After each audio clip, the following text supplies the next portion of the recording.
গোটাই লিখে গোটাই গোটাই গোটাই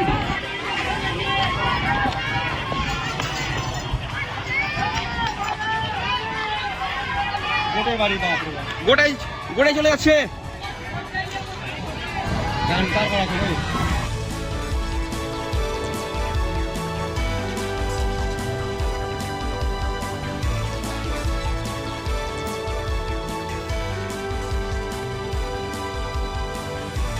গঙ্গার গর্ভে তলিয়ে গেল তিনটি বাড়ি। মুর্শিদাবাদে গঙ্গা ভাঙন অব্যাহত। মুর্শিদাবাদ জেলার শামশেরগঞ্জ থানার অন্তর্গত শিবপুর এলাকায় গঙ্গা ভাঙন অব্যাহত। গঙ্গা ভাঙনের জেরে আজ সকালে 3টি পাকা বাড়ি নদীর গর্ভে তলিয়ে যায়।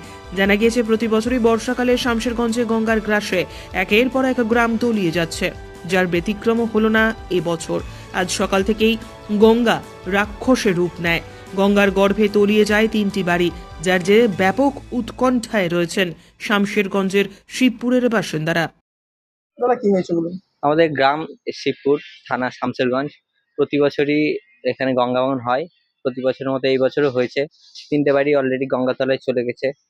ভাবছি, চিন্তায় আছি খুব, কি হবে আমাদের, কি হবে, আমরা কি করব না করবো। ছেলে পিলে তো আছে বাড়িতে, ভাই বোনগুলো সব, মা বাবা আছে। আজকে হয়েছে সকালে? হ্যাঁ, আজকেই হয়েছে।